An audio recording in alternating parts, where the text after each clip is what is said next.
right. So am I starting this time? Yeah. Sure. All right. I'll start off. All right. For 2017, my pick is for number 3 is Atomic Blonde, starring. Starring Charlize Theron, James McAvoy, John Goodman. This is finally it's like a female Bond kind of, and I fucking loved it. It's based off of a comic book that I haven't been able to find, and I believe they're supposed to be doing a follow-up on it.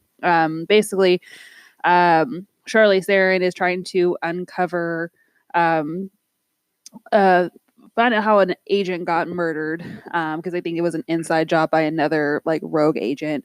And the fight scenes in it are so crazy. They're long fight sequence. They're Charlize Theron doing the fight sequences, and it is dope as fuck. She did all of her own stunts. I don't know. I freaking loved it. Reminded me because of that. The Bourne series in female variant form. She looked so beat up and physically from that movie. Yeah. Well, wasn't she actually? Didn't she break some teeth or something? Yeah, I think she did. I think. Well, and what was funny, the stair scene towards the end.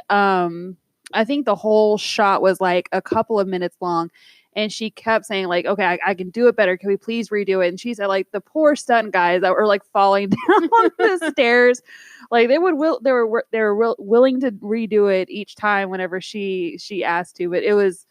She was like, a beating. It was a beating, yeah. But she was like, they were so great, and they trained her well. And she, I don't know, she said she had such a great time, and it was so much fun to watch it. We kind of went and saw it on a whim, because we didn't hear a lot about it whenever it came out, and then whenever we came out, we were like, oh, this is amazing. It's probably one of the best movie theater experiences of that year, I'll say. Yeah. Yeah. And so, it's set during the Cold War too in Berlin. Whenever badass time. Yeah. So the music was great. Everybody in the cast was great too, so definitely top 3 movie of that year for me. Good choice. Did any of you guys see Atomic Blonde? Yes. Okay, I did. Oh, fucking A. Good. I was really mad if you hadn't seen it. Yeah, it was good. It was. I love movies with that sort of a backdrop, where something's literally the fall of the Berlin Wall is your backdrop. It's I always want to write something like that. It's so gritty looking the whole time too. It really is. Yeah, the palette is very blue. Very blue. Sepia. Yeah, it is. That's exactly. Which a word I would never have said. Thank you. Sorry. That's great. My number 3, unapologetically, is Thor Ragnarok. All right. I fucking loved Thor Ragnarok. Thor Ragnarok is actually one of my favorite Marvel movies of all time. One of my favorite superhero movies of all time. It gave me the kind of feeling in my gut that I hadn't felt since I was a little kid watching Big Trouble in Little China. It was a buddy comedy in freaking space. And I felt that one. It's funny because the director, Taika Waititi. Yeah, Waititi. It's like a combination of Hawaiian Islands. Yeah, it really is. He's New Zealander. Oh, okay. But his name does sound that way. It does, yes. Combo. I never want to butcher his name. No, he's awesome. And it's funny because after I felt that way, I read an interview and he said that was one of the movies that inspired him with the direction of this movie. He's my current obsession right now. I just really? bought 2 of his other movies on Amazon, and I can't wait to watch them. One of them, you watched Jojo Rabbit. What was the other one you watched then? What We Do in the Shadows. Oh wait, that's his. Mm-hmm. That's his, along with Jermaine Clement. Son of a bitch! I didn't know that. No, he's awesome. And then I just bought The Hunt for Wilder People and Eagle versus Shark. He's on fucking fire this decade when it comes to. Night. Yeah, yep. For sure. Pick a handful of his. No, but this is, like I said, one of my favorite Marvel movies ever. Yeah. I'm sitting there and it's just a fun ass movie. You didn't like Dark World? No. Shit on that. People, I don't hate it as much as other people do. People shit on Dark World like Nickelback. You're a piece of shit if you like not Dark World. It's like a trend to fucking hate Dark World. It's okay. Yeah, it's not the worst. It's bad. But I like Nickelback, so I'm not a hater. Yeah. No. You're totally a hater. No. Yeah, Ragnarok took that. Trash. It took that Guardians of the Galaxy vibe, the mix of comedy and action, and amplified it in a lot of ways. It really did, man. I think, is it loosely based on the Planet Hulk storyline, or is it loosely based? No, it's loosely because Hulk fucks up a lot of people in that book. In this one, it's more of a lighthearted match in the first act. So it takes from it, which is World War Hulk is what it takes from lightly, which is also another fun thing.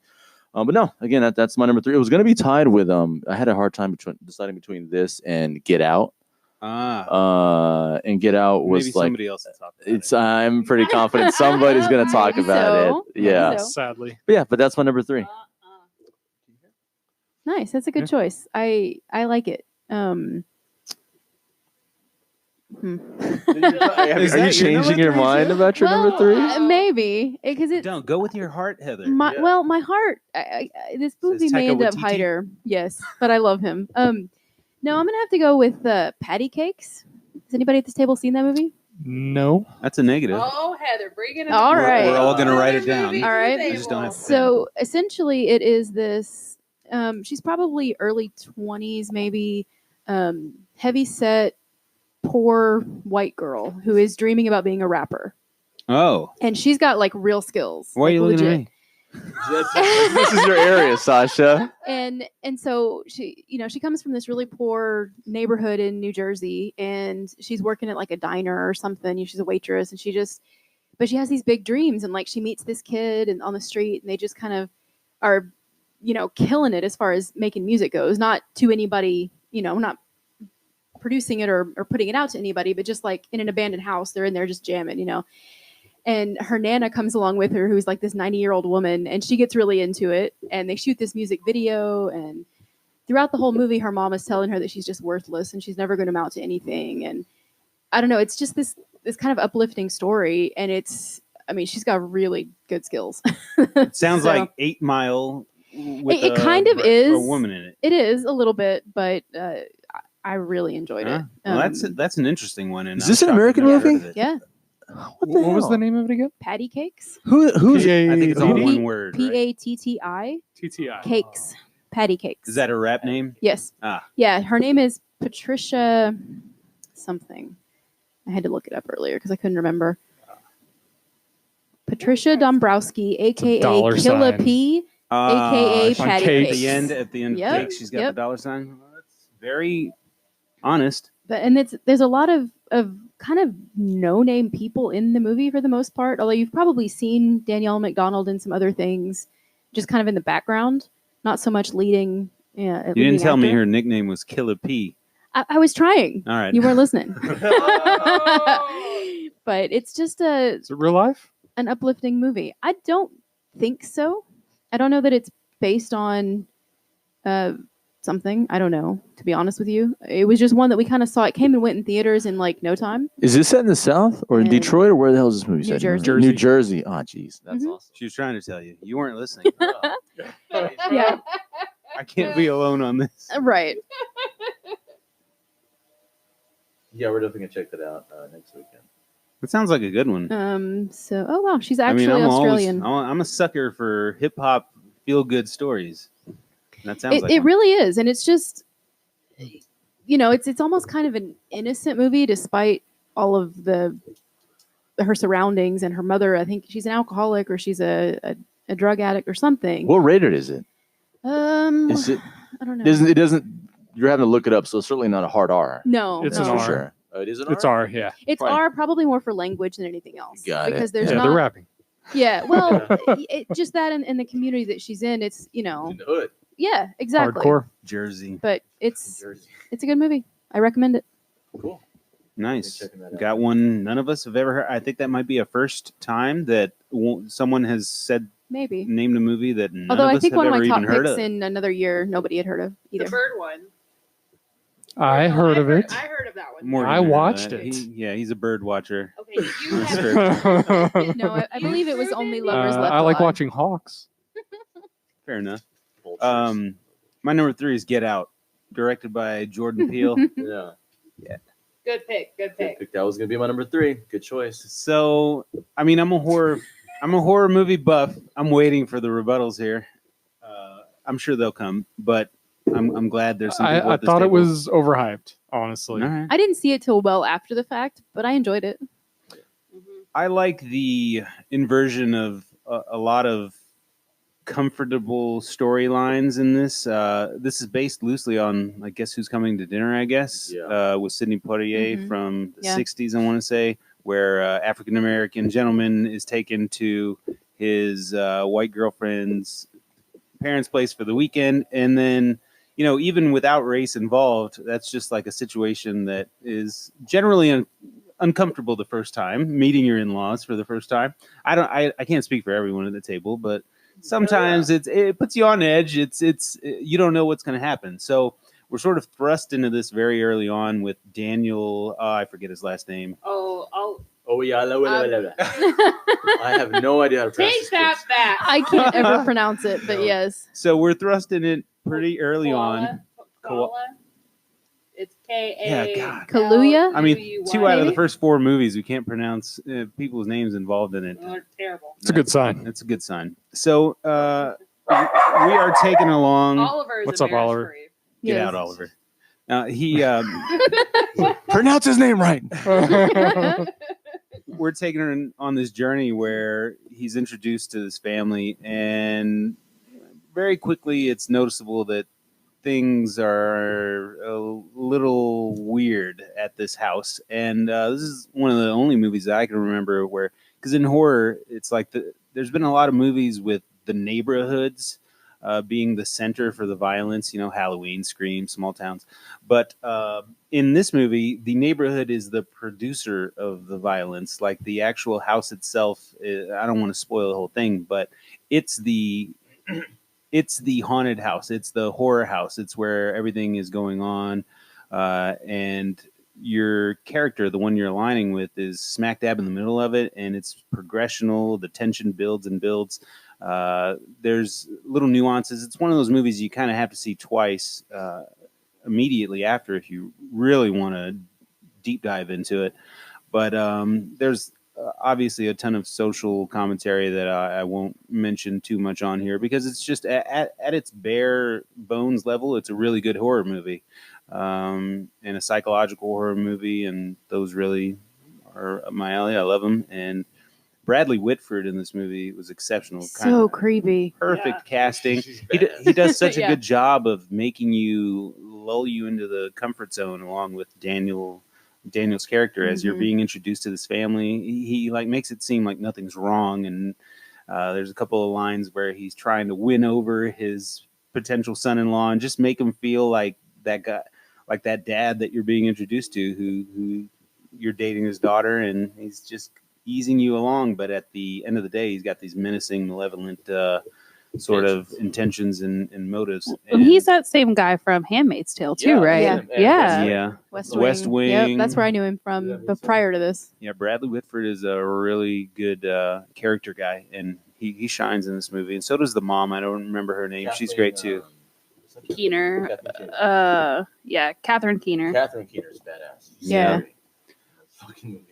This is the movie that put Jordan Peele on the map as Yeah. far as Hollywood's concerned. And I mean, granted, it's one of the better debuts I've seen from original screenplay and director. I mean, he was hands-on top to bottom with this, and he put a lot of dedication into it, and it transfers to the screen, in my opinion. I love the balls of this movie. Yeah. I remember whenever we saw the trailer to it, I was like, this isn't a skit. This is an actual 2-hour movie that they're actually releasing in mainstream theaters. Because it's like, I mean, like it's arguably somewhat of an invasion of the body snatchers, Oh, yeah. but they're coming after black folks. Yeah. Because they it's want like the straight- young straight- athletic. Who else would it be? You get Yeah, minorities. straight to the Yeah. point with that, too. Yeah. That makes no bones about it. And I can see why that's an uncomfortable subject, but it's also but that is kind of the point of the movie. Well, It's the- supposed to be uncomfortable. The Yeah. different levels of social commentary this movie offers, not to bad cliche, or beyond black and white. You know, the social commentary there about classism and the Yes. elitism of how what I can have if I'm this level of wealth, motherfucker. You know, Yeah. it's incredible. So it isn't just about race. There's classism there. You know, there's cynicism about society. There's a lot of great things that I think Peele killed in this movie. So again, it was going to be in my top 3, but It's very similar to us in the fact that the breakdown of it and what you get from it is completely subjective. It's multi-tiered as well. You can get all of the meanings in one bundle and be like, holy shit, really impressed by this movie because it touches on so many different categories. Or you could just go into it and see like an Invasion of the Body Snatcher style horror movie, and you come away entertained. Good choice. Good choice. Yeah. All right, I had two movies I wanted to mention. They kind of tied for my top three, so I'll go pretty quick here. I liked the movie Chips quite a bit as far as comedies go. I know. The laughs aren't because it's a funny movie. Actually, it really is a funny movie. I think Dak Shepard did a great job with bringing the TV classic to film. It is quite different from the TV show, but I thought he did a great job. I thought his character was incredibly funny. I thought the chemistry with him and Michael Pena was great. So go ahead, Sasha. Let's rip that. I don't have much to say because me and my wife turned this on, and there's a scene with a helicopter on like a highway chase, and that's where we turned it off. And so I remember about 35 minutes of this movie, but I'd like to hear you sell me on it so I can watch the rest of its like 75-minute runtime. Really, this is not a long movie. No, it's not. That's another good thing about it is it's just a short, quick hit. But I mean, I don't know. For me, maybe it's a little different because I grew up watching Chips on TV. I loved Ponch and John. I don't know if you guys had that same. Not I wasn't Feeling? I wasn't an every episode guy, but I did catch it every once in a while. What's his name? Eric Estrada. Eric Estrada. Yeah. Yeah. He's- Who makes a cameo at the end? Does he really? Yeah. Heard he's an asshole in real life. That's why I never really got into it. So I don't- He looks yeah, like I an don't know. asshole. He does. The No. trailer looked funny, but I never saw the movie. Same. You think that's why maybe you like it so much? Is because you like Yeah. the original show so much? Yeah, and a lot of critics say, hey, you went way away from the original show, which, you got to adapt for the times. I think you're trying to capture a little bit of a different audience. You're not just looking, the 45 up class ain't going to the movies to spend money, right? Yeah. So Well, you did. I did not go to the movies to see this, sir. No. HBO and Okay. and watch it several times when it comes on. But yeah, it's one of those that it's not pretending to be a great movie, but it's a fun comedy. There's good Nothing wrong action with that. scenes. The motorcycle chase scenes are pretty cool. Vincent, what's his last D'Onofrio? name? There we go. Vincent D'Onofrio comes in this movie. He's the bad guy, Are you serious? essentially in this movie. Now Miguel, Um, Miguel is in. Right? So- 100%. No way. So I mean, it give it a chance. I mean, I know that you watch movies in 20-minute increments, and I have no clue how you do that, but. Yeah, I cannot Sasha. do that. Yeah, that one might need a little more time. I'm at the 35-minute mark, like I said. So yeah, I mean, I'm always up for that silly brand of comedy. I guess just that night we weren't, and we thought we were. Yeah. But I can understand. And the other one I wanted to mention was Jumanji: Welcome to the Jungle. I loved that movie. So what much a double fun. feature, Same. folks! Chips and So much fun. Loved Jumanji, it. Welcome to the jungle. Yeah, No. stuck in a video game again. Yeah.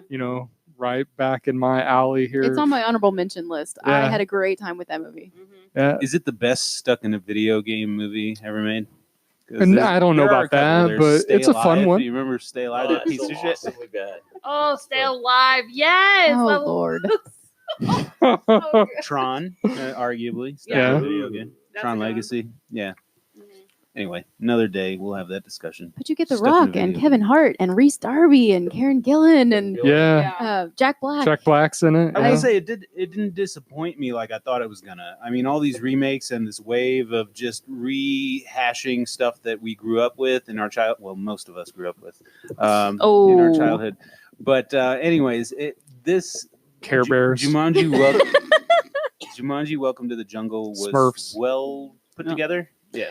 Yeah, Yeah. I think it was very respectful of the first one. The little added scene with where with they like Alan. find his camp. thing. Yeah, Yeah. was really cool. So I think they did it in a very good way to respect the old one, but then have its new thing that And it was That just said, fun and funny. Like yeah. there were moments that you legitimately laughed out loud. Like, I don't know. Yeah. Mostly Kevin Hart related or The Rock, I think. But still, Yeah, they have good chemistry. they do. Yeah. Well, what was it? One of his strengths was smoldering. Yes. That was really good. And the other one was he was allergic to bread. Bread. Yeah. Yeah. Yes. What does that even mean? Yeah, there were a lot of It was cute It was so moments. great. With that said, the new one looks like a big piece of shit. It kind of does. Aw, but the we'll same see. characters? It's Yeah. the same. Well, all the people. Sort of. It's the same actors, but it's different characters in those Gotcha. characters. In not the, going to do well. Yeah, we'll see. I mean, it'll do well box Remakes office do because- well. Yeah, it'll be box well box office, office, yeah. but but it's might not have like a lot of No. rewatch capability. right. I may be wrong on it. And then there's Jumanji, the third one coming out, which is really just Jungle Cruise. With sorry, yeah. I'm going on a rock tirade. here Emily because Blunt. I'm done. A rock tirade? Yeah, I'm tired of Because The Rock is Rock's awesome and shitty Sasha can selection of shut up. movies. No, wait a second. He is awesome. No, he was awesome, and he had a decent selection of scripts towards the latter part or the earlier part of this decade. But something happened along the way, and I mean, this is what happens to big Hollywood stars. They stop caring about sitting down and reading the scripts unless they're elite actors, and they just go out for the cash grabs. But that's my opinion. I mean, you've got two Jumanjis, Jungle Cruise, and I'm sure Hobbs and Shaw. Yes. It's Rampage. He's got to do something in between all the Fast and Furious these movies, are all okay? things, these are all things that have like existing lore to them already. So he's not sinking his acting chops into anything. He's not sitting down and becoming a character. It's all already very cut and dry for him. Maybe that's where he excels, and maybe I'm just hating. But. Which is funny because whenever we saw him in Walking Tall years ago, Walking Tall, Snitch, Rundown, Yeah. Southland Tales. I can Tooth Fairy. even then, but like that was his turn into like lighthearted shit. I think all the time Well, he because signed with Disney, right, to do Yeah. a couple of Disney I think movies. so. I think Walking Tall surprised a lot of people because they actually showed his acting chops. And I think when that movie came out, we're like, this guy has a future ahead of him and some actual dramatic acting. And his career has been very pop. It's very Disney, even if it's not Disney making the movies. It's that time, and I get it. Because that's when I didn't even see the trailer. I saw the freaking poster for Jungle Cruise. And I'm like, that's real? Yeah. Well, it's The Rock. It has to be. He'll do anything. Like, Well, I saw I think it was last year that his movies bring in the most money. except for Skyscraper, that shit. Because they showed everything in the trailer. They There was did. no reason to see the movie. And there's also San Andreas too, which Skyscraper was not Terrible. bad. it's I decent. still want to background see It's not bad. Skyscraper. It's decent background noise. It's like you could throw it on while you're cleaning the house It's a on good, a Saturday or it's a good Sunday. action movie. Solid I action was only movie. going to say it because it was a return of Nev Campbell. That was like Nev Campbell. Yeah. Yes. All right. So what's your number 2 choice, Maggie? My number 2 choice is The Greatest Showman. Oh, of course. Yes. Yes. So, Greatest Showman, Hugh Jackman playing P.T. Barnum. Only thing I didn't like about this movie is that P.T. Barnum was not that nice. No, not at all. Bastard. No. He was exactly. He was kind of a bastard. But the music was really good. The music was so good. I thought the whole ensemble cast was really fun. And just the colors of it, the way it all played out was really cool. I love this movie. Like, I'll just play it, if I'm bored and I don't have anything to do, like, I'll just play it and I'll watch it all the way through. I love Zendaya. Like, Oh, yeah. she's so good in this movie. And the whole trapeze And thing what, with her and Zac Efron was so good. Yeah. What's the actress that plays the bearded lady? That is Katie. Hold on. She's a big so she's a big theater Yeah. person. She is, of course, I'm not. I'm sorry, Kayla Settle. So Okay. it's Keala. So she's so good. Everybody in it was just great. They said that there might be a second one, but I highly doubt it. I don't know. Hugh Jackman is just off of the U.S. tour of, I forgot what his tour is called, but he was doing a lot of the acts from The Greatest Showman in his show. So sad I didn't get to go whenever they were in Dallas, but I think it's a really good movie. Has good songs. It didn't do very well box office wise, but it's kind of become like a cult. It has a very strong cult following now for sure. So 175 million. It's yeah, not bad. yeah, For a freaking musical. It's called The Man, the Music, the Show. yeah. There we go. So it was good. I really enjoyed it. I liked seeing Zac Efron too in it because I have a little crush on him. So and Me too. Zendaya. Truth comes out. Is another Zac Efron movie gonna appear on your list from this year? I don't know. I don't know. think At so. this rate, we might see Baywatch this year from you. Yeah, that's what I was talking about. Oh, we might just. That'd be the trifecta. That's a horse pun there. Yeah, but I think Is it? I I- have no idea. I thank Miguel for putting up with me watching that movie so many times whenever it came on HBO, because every time it came on HBO, we were watching it. Wow. Right? And Without loudly, question. and I was singing along the whole time. He really had to put up with me, so I know he loves me. Our neighbors' kids know every word of that song because of you. Like, Well, you know what? You're welcome, kids next door. So We tried you, to go you to have the musical sing-along taste. at the movie theater, and it was But sold out. It sold out in less than an hour. Yeah. And this movie? Yes. like I was so upset, and they were playing it all around DFW too, and all of them were sold out within an hour. Newsflash: women go nuts for musicals. I don't know what it is. There is not a but y'all musical that has do. not been on my list. Yeah, It's true. In my top it's three. very Yeah. intriguing to just watch and observe, like how Yeah.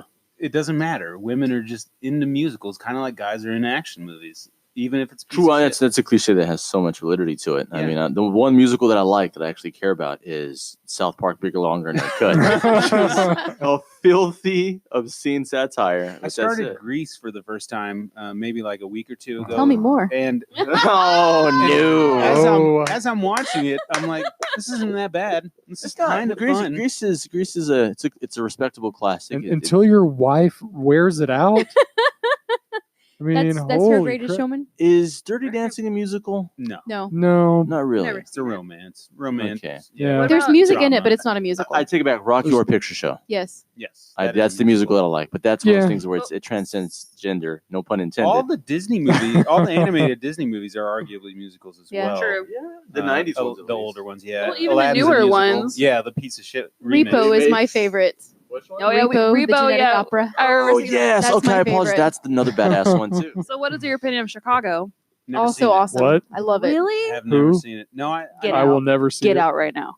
So I was, I think I was single at the time, so that probably Probably. explains it. Yeah. Yeah. No, I just I was based single on because that- I didn't. Geez. No. I meant. Well, I'm assuming you meant. Never mind. I'm just gonna not answer that question. It was on my online profile. I will not see Chicago with you, so I didn't So get you just many. get any- I didn't get yeah. many I Tinder gotcha. hits. Yeah, there you go.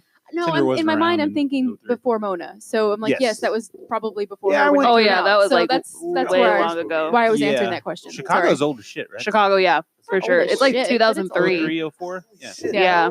Oh Well, I yeah, mean, it's crazy. 03, 04 is old as shit now, arguably. Ugh, It's not. stop it, y'all. It's You like, remember 03, 04, listen, Morgan? that was 3 years ago. Okay. Right? Yes, I do. I know exactly where I was in 03 and 04. Yeah. Of course. I know what not. I was doing. Just checking. Yeah. I want our relationship to be like you. You remember the Muppets? You remember the two guys? Are you asking? Yeah. I got you. Chicago was I want that sort 2002. of vibe here. I got you. Ooh, it's even older. Oh my Dang. god, 2002. It's so good though. It is great. All right, quick. Hot Anyways. seat, favorite musical of all time. Chicago. Boom. Miguel, favorite musical of all time. Rocky Horror Picture Show. Oh, but it's time between that and genetic opera. Right? Heather, favorite musical of all time. Rent. Ooh. Really? Oh yeah.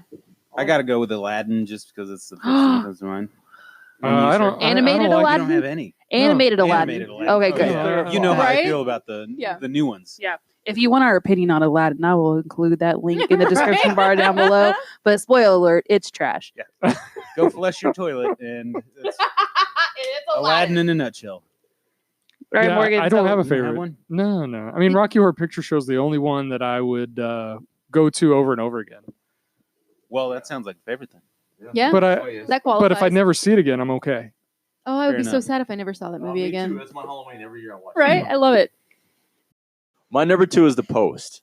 It's actually one of my favorite movies of the whole decade. Wait, that's what the whole Really? title of this is.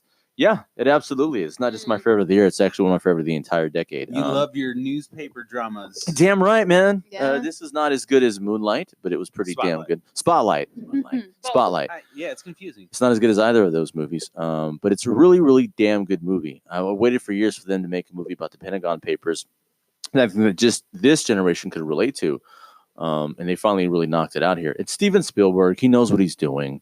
You know, it has Tom Hanks. It has Meryl Streep. It's hard. It's hard to cock it up. Cut that up. Yeah. How do you cock that up? It's Spielberg, it's Meryl Streep, and it's Tom Hanks. They nailed it. They absolutely nailed it. It took its time telling the story what happened with the Pentagon Papers. For people who don't know, and to sum it up in layman's terms, the Pentagon Papers were basically indicated that the government had been lying in both Republican and Democratic administrations about how we could win the Vietnam War, or that we were winning it, which was total bullshit. They had conceded, and they found out that it was the way we were fighting it was unwinnable, and they didn't know how to win it. It just wasn't pragmatic to win it like we won previous wars. But they couldn't let Me people too. know that. Mhm. We had already lost thousands and thousands of men, insane amounts of money, with the government telling us for years, no, this is winnable. We just gotta stick it out. That's all we gotta do. And it was bullshit, just like people had been saying. And again, both Republicans and Democrats had been bullshitting us. And those papers let the world know. And the government was going to come down hard on anyone who was going to let those out. And there were, back then, it's not like it is nowadays, where there's a portion of the population that hates the press right now, with what's going on. But for the most part, most Americans, we realize the importance of the press. We depend on them to break the stories that the lawmakers are then forced to do something about. Oh, because that's what the origin of the press was intended for, sure. and which is why it we has have deviated slightly. Slightly, sure.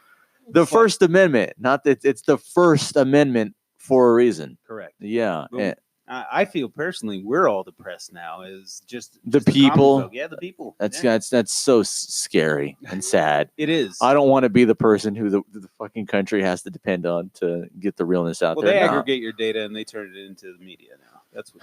Yeah, I mean, arguably right now the press is something that the mainstream media I don't fully trust. But I mean, let's be real. If it wasn't for people who are willing to put their necks out there like this, Mhm. we would never know about it. We would never know about Watergate to the extent we did. We wouldn't know about the Pentagon Papers. So, and this movie does a good job paying tribute to those people who stuck their neck out to tell the truth, even if they were risking prison. For people who don't know, again, it's just a damn good movie. It's one of my favorite movies of the decade. Nice. Yeah, I still haven't seen it, but it's another one that's been on my list basically since it came out. I'm like, see it soon. Yeah. My second choice is going to be The Big Sick. Ooh, that's Yeah. very That's a interesting. good Another one. name I can't pronounce coming up. Kumail Nanjiani. That's it. Yeah. Have we all seen? I'm trying to remember which No. one is the No. Big Sick. Oh, you always say that every time we bring it up. So Kumail Nanjiani, he's a comedian. He was on The Daily Show and he's done stand up and all this. But so this is based on his real story with how he met his wife, Emily. She doesn't play herself in the movie, but he does. And so essentially, they had just kind of started dating and things were getting serious. And she gets really, really sick. And her family is in the hospital with her. And he's trying to navigate meeting her family in this awkward scenario. And then his family's expectations of, oh, meet a nice Pakistani girl, and don't bother with that because you don't know what's going to happen. You don't know if she's even going to survive, and it's just this really interesting family dynamic. And Ray Romano plays her father, and they butt heads a lot because they're both trying to do what they think is best for her, but nobody really knows because they haven't identified what this illness is. And it's just an interesting look at this family and kind of what they did to get where they are. Reminded me a little bit of a more serious My Big Fat Greek Wedding. It did a bit, Yeah, yeah, yeah. bringing the two very disparate families together. Yes. Yeah. I like this. Yeah. That's a really great movie. Yeah, because they kind of broke up right before she got sick. Yeah, So, yeah, and maybe so that's it's what like, it was. I couldn't remember Yeah. exactly where they were. Yeah, they because she found all the pictures of the girls like in his. That's right, because his family kept giving him like Kept setting these- up on. Oh, someone's it was coming over almost for like dinner. dating profiles of these women. So it would be Yes. like a A mugshot picture, is all the word I can like think a of, but- resume. yeah, like like a Mugshot. well, I it's like not it. a mugshot. glamour but shot. Glamour I know. shot is a better. yes. Yeah, and it would have like all their stats on the back of it, and so she found this drawer full of them and thought that's what he wanted, and so that's right. But I don't know, He stuck around though. he because did, loved her. yeah, and it's just a really sweet story, and they're married now, and things turn out well, but it's just a good story. It's a good story. Excellent. Kumail Nanjiani. Nanjiani. That's just a tough one. There's a lot of variability in the That's okay. It wasn't directed by Denis Villeneuve, Ah, so yes. you can't say it. Oh. Well, I'll tell you what was directed by Denis Villeneuve. That's Blade Runner 2049. Thanks for the segue, Heather. Number course. 2 Happy to help. on my list. What's your number one then? Huh? Like, Covering it up. yeah. 'cause Don't damn. cheat. So Blade Runner 2049 came out, and obviously I'm a huge Blade Runner fan. I just love the cyberpunk setting. I love Ridley Scott's visionary directorship of that film. I love Harrison Ford in it. Oddly enough, the only part of Blade Runner 2049 that I'm not super crazy about is the Harrison Ford parts. but I get why they're in there, and they add to it, and the story develops to the point where you kind of have to introduce Harrison Ford into it. But I would have been fine just seeing the Gosling character's journey without Harrison Ford, because that sucked me in, and the whole world and what it had become since Blade Runner was just mind blowing to me. The level of detail in that film,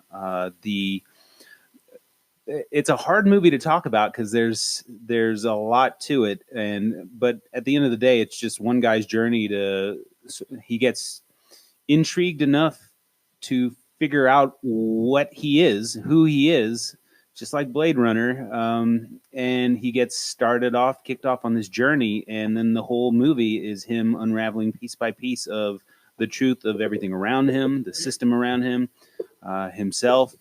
And it opens up with him being this harsh, cold-blooded hunter of replicants, which is a continuation from the original Blade Runner, because it hadn't made it to that point, of course. So for this to not be directed by Ridley Scott was just mind-blowing to me. I knew it wasn't going in, but it feels like it's in such good hands with Denis Villeneuve.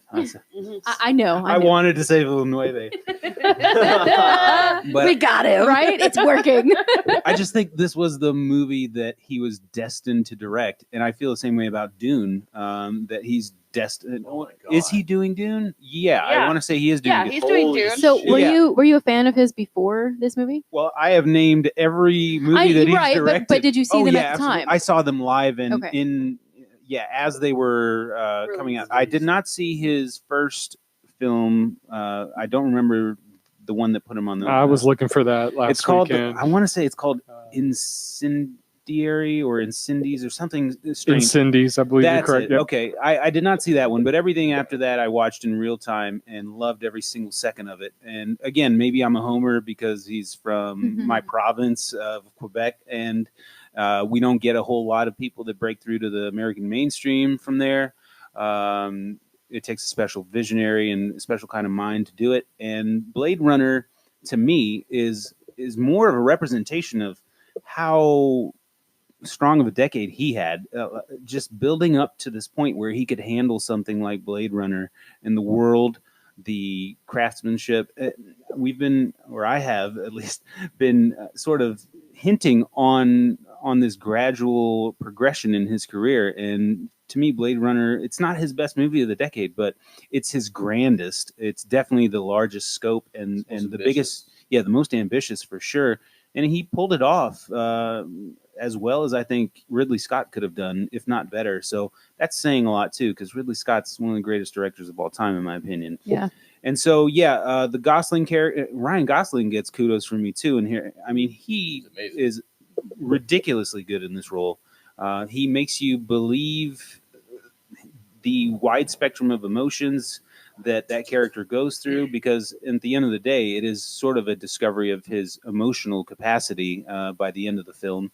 At the beginning of the film, he's this cold-hearted replicant killer, and by the end of the film, he finds out not that the movie's about his journey all the time, but he does find out his role in the whole thing, and it makes him care more than he did at the beginning about everything. And you can say that about a ton of characters in this movie. Well, maybe not a ton. There are a couple of characters who go through this transition, but I'm struggling to remember the supporting roles. I know Batista's in it at the beginning. Jared Leto. Jared Leto, yeah, he plays sort of the controller in all this, the AI world. Robin White. Yeah, Robin Wright Penn, she's in it as well. The lady I'm hung up on is the daughter of the doctor, which is kind of where the story. Ana de Armas, Joy. Yeah, that's it. Okay, so she's sort of the main reason and the catalyst for Ryan Gosling's job and his duty in this movie, and she sort of propels the intrigue that he has. And just top to bottom, I love this movie. Yeah. Nice. I could talk about it for a long time, but then I'd be rambling. Well, I thought they did a really good job with giving you the same feel from the original movie, even though there's so much time between the movies. And I thought the color palette was really stayed with the original movie a lot in a lot of ways. You had the same feel, which I think is really hard to do when you're making sequels like 30 years apart or whatever. For sure. Everybody remembers, the market, the street scenes from Blade Runner. Yeah, they're amazing. Yeah, and those are reflected very well in a movie that's 30 years older or even more. 40 years older, nearly 40. But the scope in this one really just opens up to whole new realms. And that's why I can't wait to see what he does with Dune, because Dune was a great movie with a very specific style and setting. And it's just going to be interesting to see an expert at his craft take hold of that. We're talking about Dune from the 80s Dune? Yeah. Failure flop Dune? Became one of the biggest cult following classics. Classics. Yeah, but it was when it came out. A lot of stuff was failing in the 80s because people just didn't get it. Yeah, that was definitely a didn't get it, and we spent a lot of movie. That was a lot of money to make the movie, and then it didn't make that much. I liked it, but people didn't get Star Wars in the 70s. I love They just like the lasers and the special effects. Are you saying people like flashy lights? Yes. Yes. But over time, Star Wars, Dune, Gail said, they've accrued this. Well, Howard the Duck is another one you can throw in there from the 80s where they spent a ton of money on a movie. And oh my God, Howard the Duck had a huge budget. Are you serious? Yes. Yeah. I didn't know that. It was a huge budget, and it, box office flop, but it wasn't too bad of a movie. I didn't think. I actually love that movie. I have Howard the Duck. I haven't made Maggie watch it yet. Fucking movie. Studios are spending $100 million on shitty Disney remakes now. So, it's unfortunate. Just the other night we were watching the Lion King remake, and really? I asked my wife, I said, how many things can you think of where you can spend $125 million more wisely than putting out this piece of shit? A fifth of that could have been fixing Flint, Michigan's problem. It's true. This is happening widespread, wholesale. Yeah. So, funny, looking at Dune, Dave Bautista also comes back for that movie too. Yeah. Nice. I like it. Unpopular opinion, Dave Bautista is edging The Rock, in my opinion, when it comes to role selection. Yeah, you're in the last really, 3 or 4 really years. wrong. Well, he's a supporting actor for right now, but I believe he's in the midst of a transition. He's got a couple of leading roles. Yeah, Stuber. Yeah, there was another one. It's another action movie. Like Escape Plan 3. No, He was in that. he was, but that's not what I'm talking about. his opening scene in Blade Runner 2049 was awesome. Was great. Yeah. The Rock could not pull that off. No. Very surprised. Did you see the prequel, the short films that they made accommodating not. Blade Runner 24? His story, if you think his acting is good in the first act of that movie, there's a short it's movie. live action. There's a live action short film that you need to look up. That's his Dave Bautista's origin story, kind of, Nice. before Ryan meets him. Bushwick is the name of the Oh, movie. yeah, it is that also was not from bad. 2017, actually. Yeah. It's a pretty good movie. It has some weak moments, It's Red but Dawn overall, in the city, right? kind of. Well, he's basically trying to get this girl from one end of the city to the other, Yeah. and it's just this really intense Escape from New York. movie. Yeah, But there's an invasion. but he's got to show off aspect. some actual acting chops in that movie, Yes. and he carries the movie pretty well, I think.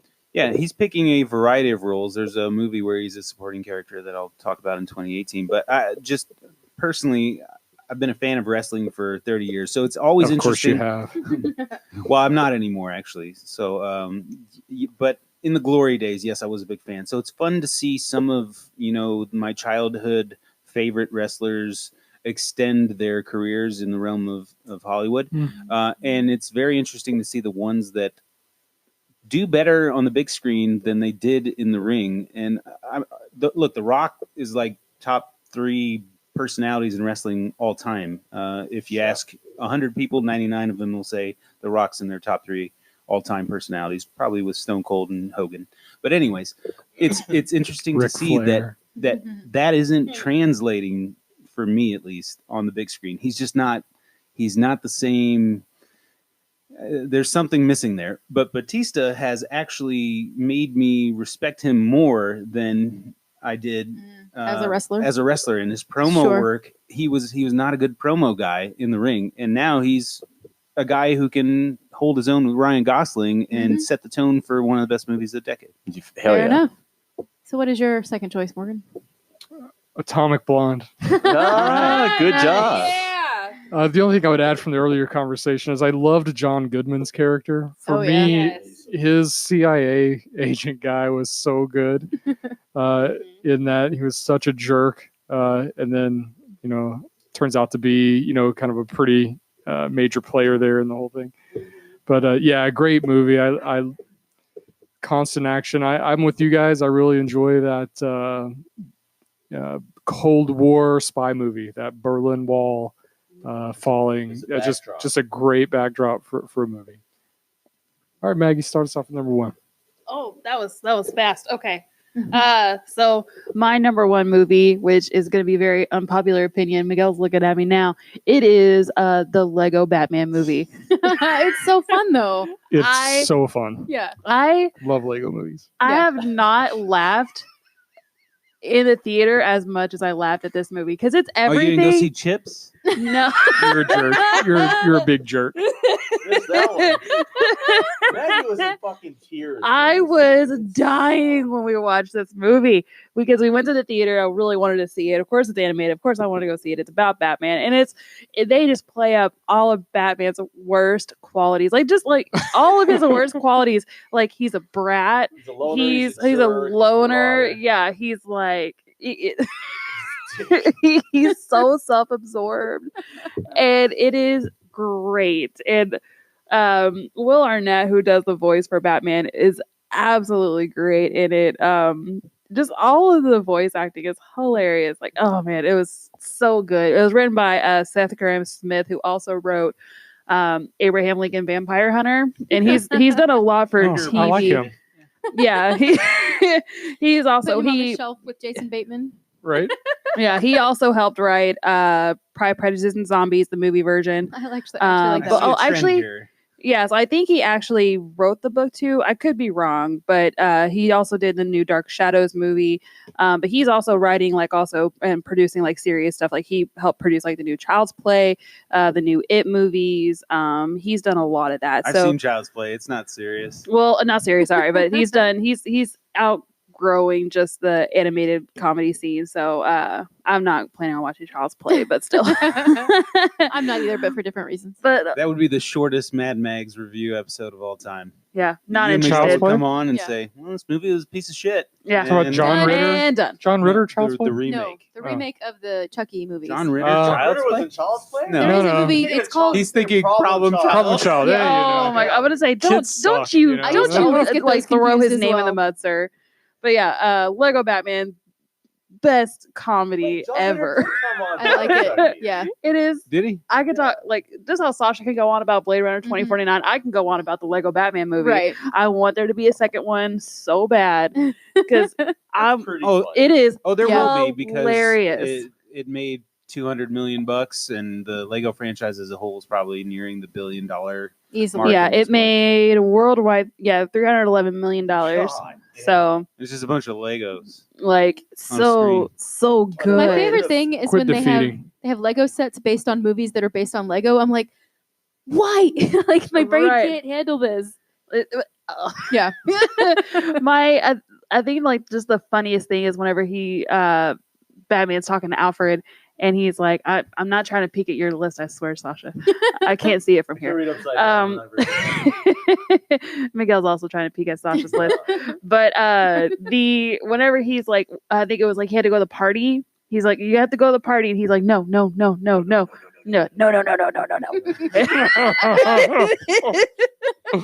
I'm telling you, I love this movie. I can quote. I can listen. It's again. I make Miguel like I'm realizing as we're doing this series how many movies I make you rewatch, and I'm so sorry, but I Sorry, mean, not sorry. sorry, not sorry, but I fucking love this movie. Miguel got this and Oh, Miguel, this movie and Greatest Showman for me for Christmas. Get your revenge. Watched it ever since. Get your revenge by sitting her in front of every classic horror movie ever made. Every He frightening was supposed to movie. do that this month, but no. Yeah, we're gonna watch The Shining. The Shining, we're gonna watch the original. We're gonna watch the original, and because of the remake, You're Yeah, do and we're gonna Hellraiser see too, right? Doctor We're gonna do Sleep. The first two Hellraisers. Everything after that. Okay, sucks. yeah. Oh, we'll see. Well, October's almost over. Oh, look at that. Yeah, you're Already gonna backing miss your away. window. Anyways, but Lego Batman, greatest fucking movie of all time. pretty much. It's not, but damn it is pretty up there though. Nice. All right, Miguel, what's your pick? My number one is Blade Runner 2049. Hey. It is. And one thing I love about this movie is that Maggie wasn't crazy about the first Blade Runner. The first time I made her watch it, it was like in our first apartment together. And you're like, I didn't get it. I just didn't get it. I was like, I appreciate it. She didn't. She was. But you're obsessed with it. Yeah, and but the second Blade Runner 2049, I think Loved it. every time it comes on HBO, she watches it. Because I get a kick out of it. I like watching movies I've already seen a million times. Yeah, I love rewatching. Evidently. we got that one with Lego Batman. How many times have you seen Lego Batman? Oh, like more than a dozen. Oh, God. Jesus. I do It's that been too. a couple dozen. Yeah, thank you. I just, yeah. Blade Runner 2049. I don't know if I like it more than the original, because the original had that third act, that ending where that they have that confrontation at the top of the building, and it ends with Rutger Hauer giving that monologue that he fucking wrote. Yeah, he man. wrote this, and Eddie almost tells people, "Did you know he wrote that? He wrote that." I came up with a small line too, but he wrote that. And that just, it's like a crescendo of emotions, and the movie ends and he dies. I didn't get that kind of an ending in Blade Runner 2049. You don't even get I that would sort agree. of protagonist in 2049. We really don't. We No. really, it's a situational Antagonist, I guess. the antagonist. Yeah, the antagonist is the situation. Yes. Arguably Jared Leto's character, but he's not the same thing. No, he's not, and he hardly has any dialogue in this movie. Yeah. It's very sporadic and very brief. So I mean, again, they didn't. I don't think that they nailed or stuck the ending that the first movie did. Still love it though. Mhm. It is absolutely my favorite movie of the decade. The thing that they did nail is the environmental feel that the first one had. I love Yes. movies that have a really atmospheric, strong atmospheric, sense to it. A real environmental feel that you feel like you can almost smell the streets. I remember the first time I watched the first Blade Runner, I was like, 12 years old, because I had never heard of it. And one of my friends said, "Hey man, if you like Akira, you need to watch Blade Runner." They took a lot from this movie. I'm like, "Wait, what?" Yeah, right. All right, so that's like that's every cyberpunk movie. Just watch Blade Runner, and I went and got it on VHS at one of my local video stores, Nice. and I was obsessed with it because I'm sitting there at 12, feeling like I can smell the streets in this future. I can like smell the noodles and then the alcohol that he's drinking. I mean, the way Ridley Scott takes his time to give you that feel of where you The are. immersion. Yeah, the world building that he did for the original Blade Runner, I was like, they're not going to be able to do it. They're not going to be able to give us the world building, not going to be able to give us the environmental feel that the original movie did, because audience today's they're more fast paced. Yes. They're going to be impatient with this Instant movie. gratification. Yep. Yeah, but with this, he freaking nailed it. Denis Villeneuve. Denis Villeneuve. See, I've almost got it. You got it. Yeah. Denis Villeneuve. It's like 70% of the population that butchers this guy's names. I even Right. see it online right now. But yeah, he absolutely killed it. Like you said, it was in good hands. If there is a filmmaker that I would trust to have made this movie, a sequel to Blade Runner, it was him, and he nailed it. Yeah. It was absolutely beautiful film. It has such a beautiful arc. It has some sad ending. But a good ending. Me and you are not exactly on the same page. I will concede that the movie still could have been a great movie without Harrison Ford. Mhm. But the important fan service there is what was needed. Yes. Because it's been 20 years. Exactly. I'm wondering what the fuck 40. happened. 40 in that On movie. paper, yeah. But since I was a kid, I was wondering what happened to Rachel, what happened to Deckard, what happened Sure. to these characters that we left behind. Yes. And the audience deserve that. I agree. And so that's so good. Neither of us mentioned the setting of that encounter, the desert. Yeah, it's Vegas. cool. the commentary about where the world's going to be. Vegas, right? Yeah, It felt thought like so, Vegas. Yeah, Nevada, Especially right? with like the no, it was Nevada? on the border of California and I think Arizona, because Okay. he leaves L.A. casino. and it was an old resort he ends up at Right. when he meets him. And he's housed in there. Yeah. And oh, man, that sequence is great. Yeah. The commentary there about where the world is 30 years from now because of climate change, how it's so much of it is a desert. Sure. The sea wall has risen, and the biggest wall ever built is holding Los Angeles in place. Mhm. And then like I said, and when he sees bees, he freaks out, the Yeah. main character, because it's implied, sad and scary. Those guys are almost extinct. When he sees them, he doesn't know what to make of these insects and stuff. So yeah, the commentary there about where the world is going to be 30, 40 years from now, it's Well, Oh It's God, scary, wait a minute. right? Because Yeah, think 20 about years what from now. Blade Runner was doing in '79, saying this is where the world's going to be in 30 or 40 years. So there's so much validity to what Sure. was happening. And So then, if this movie's in good hands and we feel the same way that we did about it, the same way that we felt about Blade Runner, then in 30 or 40 years, there may be some validity to the way 2049 pans out. I mean, we're having to live elsewhere Yeah. because we done cocked up this world, you know. Yeah. So there's different levels as to why this movie is such a masterpiece. That one of the discussions I had with my friend Jeff from work is Blade Runner 2049 a masterpiece, or does it just look like one? And I think it is a masterpiece. It doesn't just look like one. I think it's too recent. It is a masterpiece, but we may be early to close to that. to Too look close to back. look Well, back maybe, at it. yeah. Well, it might be even more than a masterpiece, is what I'm getting at, because we've only had 2 years with this movie. It's going to be one of those things that it's going to age very well. Like my Yes. kids and my grandkids are Or- going to look at it and be like, Yes. "Holy shit!" You know, Yes. they're going to It'll love be it. one of those movies that is canon for every generation that follows, similar to how Blade Runner was in Star Wars. It's going to be. It's going to get better with age, I think, Mhm. just like the original. So yeah, that's why it's my favorite of that year. Nice.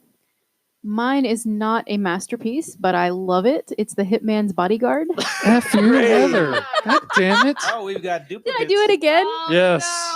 That is Great such minds. a great It movie. is. I love it. I love the chemistry between Ryan Reynolds and Sam Jackson. I love those two anyway. And as soon as I saw the trailer, I was like, I'm going to this movie. Like, there's just no doubt I'm going to see yeah, it. absolutely. Yeah. Yeah. And it's greatness. I don't know. That's really all I can say about it is I just love it from start to finish, and it cracks me up. And the two of them, I could watch them in every movie every time. Is it? Well, they're doing another one. Yeah, they are. yeah. The Hitman Bodyguard. I think it's filmed. Yeah, yeah. I think they finished filming it too. Yeah. So yeah, that Well, should be soon. The scene where they're in, I guess, the bell tower or whatever, and Samuel Jackson tells them, "Yeah, I'm the one who shot that guy," and Yeah. cost you your AAA rating. Right. When he goes downstairs and he's standing there at the bar just drinking while all the chaos is breaking out, and he's talking about, like, this guy single-handedly ruined the word motherfucker. Yes, I love that. Do you know how hard that is to do? That's such a great scene. I loved all the scenes with Salma Hayek's character. Yeah. that was Oh, she was so mean. It was Yes. it's so out of character for her to be such a bitch. Uh-huh. But it was But great. it was so good. She's a vulgar bitch in this movie. Yeah, she she's is. vulgar. Yes. Did I tell you you could fucking turn around? Yeah, I struggled with whether this was going to be an honorable mention or my number one. Like, it was either I don't Interesting. know. I know it's a kind of Yeah. a long way I apart. struggled with, will Heather put this in her number one or not? Motherfucker. There you go. But yeah, I love it. It's one of those I can watch anytime, anywhere, and just Same. enjoy it. Yeah, I'll watch it every time it comes on. I'll Yeah. pick it up at any point in the movie. I have no problem with watching this movie over and over again. It's too funny. Yeah.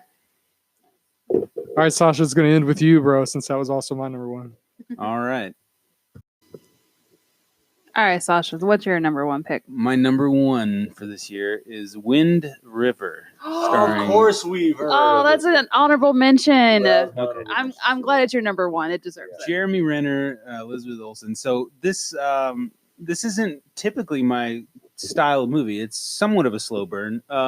But I guess what I really dug out of it is the mystery elements and the thriller elements and the police procedural, which as isn't too much. But the setting of this movie, and maybe it's a theme for the year for me, because Get Out was a very unique setting.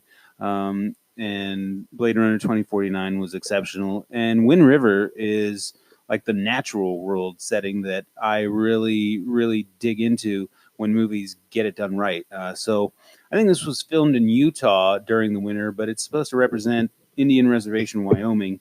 And it does a really great job of conveying that. I mean, the actors in this movie, for all their dialogue scenes, which I want to say maybe 80 to 85% of the movie takes place outdoors in the middle of a harsh Wyoming winter. So you see that, and it translates from the screen. But for those who have not seen this movie, this Me. is Oh my gosh, so good. this is Yeah, I a haven't seen it either. this is a mystery that opens up with the death of a young Native American woman. Mhm. And Jeremy Renner is sent in to just put the pieces together of what's going on, because he's the local police officer. But in come some out-of-town, some big city folks, helmed by Elizabeth Olsen, who doesn't do a lot of drama, or at least I haven't seen her in it. But this one is pure drama / Western mystery. So she really gets her acting gears going, and I was really impressed by how she acted in this movie. It's very Emily Blunt and Sicario-esque, just a different setting. And it's written by Taylor Sheridan, and this is his. So good. Yeah, he's awesome. This is his secret trilogy that started with Sicario. The second installment was Hell or High Water, and this is the capstone of that. It's his modern take on westerns, with various storylines, and I see it now. It makes a little bit more sense. Sicario is very Western-esque when you extrapolate all of the straightforward Mexican cartel stuff, and you look at the bare bones of it. And of course, Hell or High Water, we've talked about earlier on in the decade, made a lot of our lists.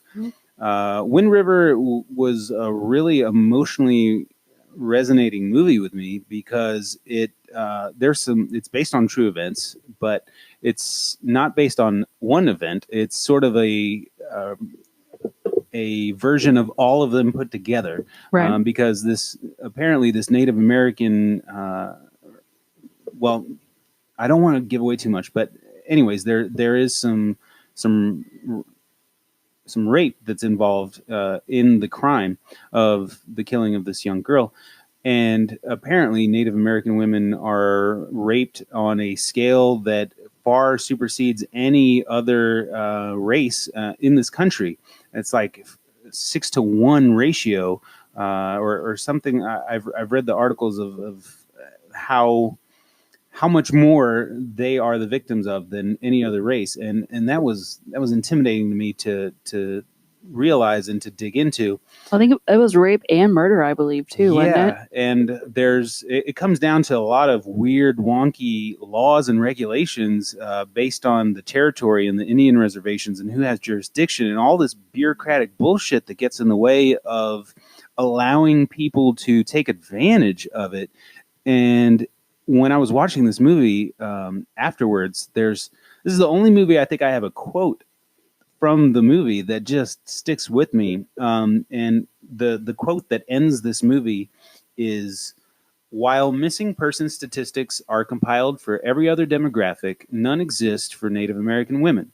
American Indian women are raped and sexually assaulted at a rate 4 times the national average. They are also 10 times as likely to be murdered than other Americans." This is what flashes on the screen at the end of the movie. And it just puts into perspective, because we're so enamored with what's going on in our neighborhoods and what we put and posit as important things to tackle as a society and as a people, and things that affect us, and nothing that maybe should affect us makes it through unless it's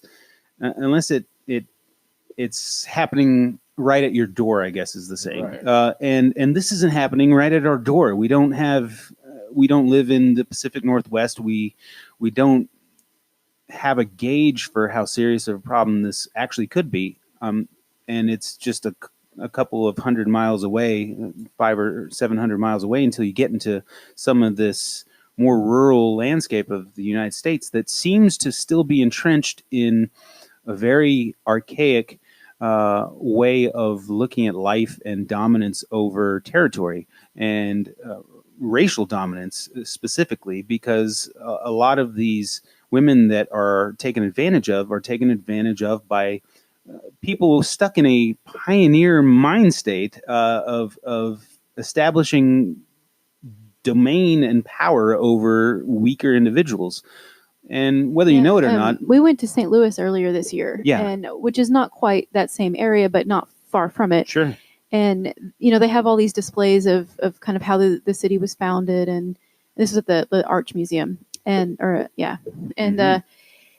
there's this whole section about the Native Americans, and there's these video screens that you press buttons, and they have different stories from different people. And we pressed one just because we were walking by and we thought we'd check it out. And it's essentially the same story. And so we're just standing there, listening to this horrific stuff, and like a crowd is starting to form around us because nobody is aware that this is going on.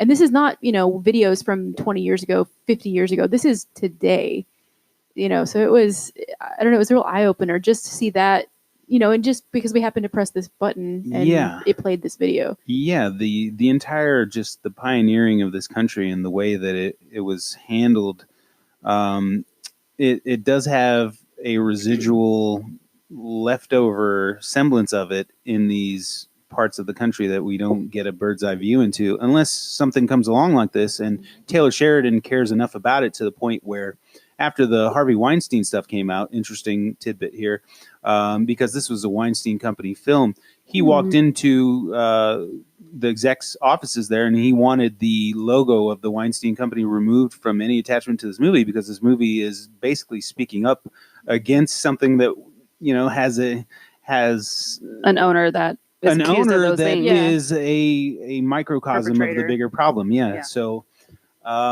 when I hear that sort of thing, I know that the writer of this and the director of it, actually, he directed this as well, More cares to him enough. than just a movie. Yeah. For him, it's more than just a movie, and he wanted to get that across to the audience, and he achieved it with me personally, and that's why I had to put this number one on the list because Blade Runner 2049, as much as I love it, is fiction. Get Out, as much as I love it, is fiction. This is not fiction, and it seeps through the screen, and it's just it's had a lasting effect on me. Also, beyond that, lighten the tone a little bit. It's probably the best shootout scene that I've seen this decade. There's a shootout scene at this towards the end of the movie that is the culmination of this beautiful storytelling that goes with flashbacks and then modern or what's happening live. It does that very frequently. So very unique building of tension because they don't get to what happened to this girl right off the bat. They do it through a series of flashbacks, and then what happened to this girl is immediately followed up with the climax. And so the emotion and the investment that you have to see the punishment of the people that committed these acts is immediately followed up. And to me, that was very interesting, the way that was put together. Some people didn't like that. They said that the movie jumped around a little too much. But I was heated when I was watching this movie. And I'm heated now talking about it. Because this is the kind of shit that you would expect there to be more outrage against, right? And there's not. We're outraged about some stuff that we deem important to Was ourselves. this the year that Starbucks had like the red cups or some stupid shit like that? That like things that just don't matter that we get all, well, not we necessarily, but people just completely lose their shit about, and when it really doesn't culture fucking matter. And it all comes down to propaganda. It all comes down to what people can be influenced to care about, and how easy it is, and how there's a large chunk of the population clamoring for something to be involved in these days, and something to be a part of, so that they can feel as if they are a voice of change or opinion, and they can get it out. And I'm not saying that's wrong. I'm just saying that the topics that some of these folks are tackling may be a little lower on the list of things that we should be addressing. And I get why we're not addressing stuff like this as a country, because it's uncomfortable and it paints us in I say us, but us in a bad light. I say us literally, U.S. It paints the United States of America in a bad light. And in order to grow as an individual, you have to face your demons at some point. And I think that works its way up the scale when it comes to community, and also as a country. And Miguel mentioned the Post in earlier in this decade. That is, that's almost the furthest we'll go with addressing our demons and revealing them, is through revealing through the press what's really going on. And I didn't catch wind of these stories before, but movies can, in effect, work as the press nowadays in many ways, because Because it's easier to put something out and say, "Oh, here's a fictional story that's horrific," versus the press getting any sort of leeway to tell that story. Yes, Mhm. and to turn it into their own version of propaganda for Right. their own ulterior motive. Relying on one individual to do it, for me, is just a better, safer way of approaching this. And I think Wind River did that. It made me care about something a lot more than I did before because nobody. It's not that you Talk wouldn't have known cared to- about it; you just didn't know Yeah, about nobody it. Yeah. made it known to Yeah. me exactly. So I just want to insert really quick. So there's, if you're that outrages you, there's a book that I read that again Miguel got me for Christmas. It was a good Christmas year that year. It's a book called Killers of the Flower Moon, which is about mysterious deaths in the Osage tribe. I see. They were on a plot of land that was found to have a whole bunch of oil on it. A lot of them got very wealthy, and then they mysteriously started dying. And this is actually the first big FBI investigation that J. Edgar Hoover did. Uh-huh.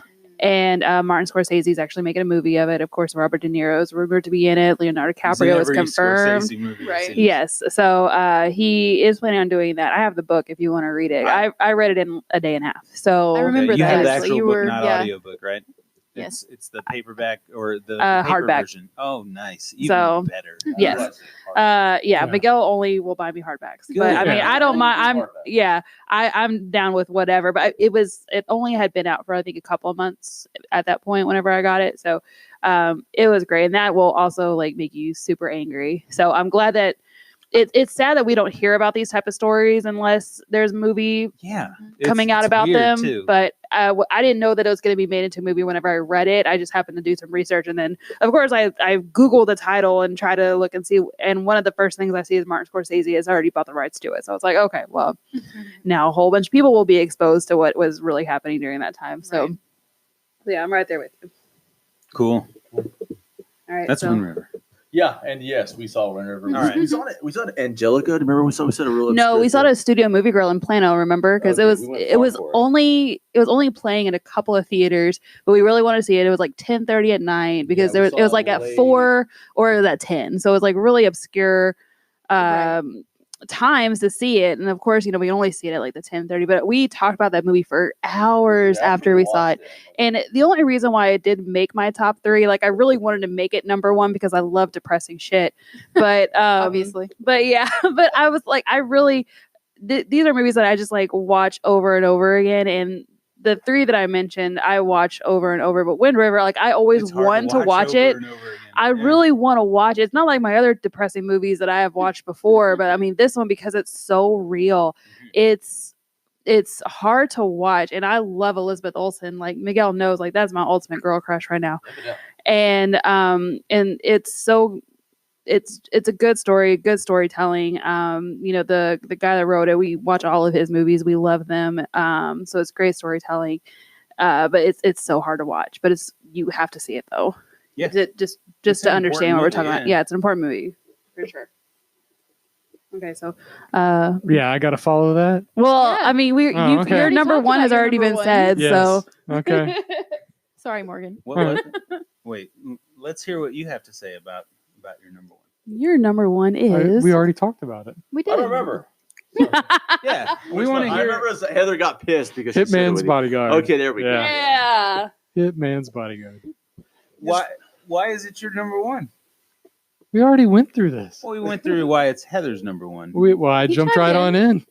I guess Alright. you were absent or away from the No, mic. I He was just wasn't here. listening Yeah. again. Yeah, he wasn't listening. He wasn't I'm- paying Doesn't I'm listen. always listening. I do like Scrolling this. through his damn No, I phone. like this movie a lot. It's just surprised that I made it so high on their list. Yeah. I get Because I it's get Ryan Reynolds and Sam Jackson. What more do you it's need? I- a laugh get a it. minute. It's action packed. It's great. Yeah. There were so many great scenes and aspects to that movie besides Selma Hayek being vulgar. Seatbelt. The scene, the fight scene in the tool, Yes. the Yeah. tool Mhm. store, Yeah. Yeah.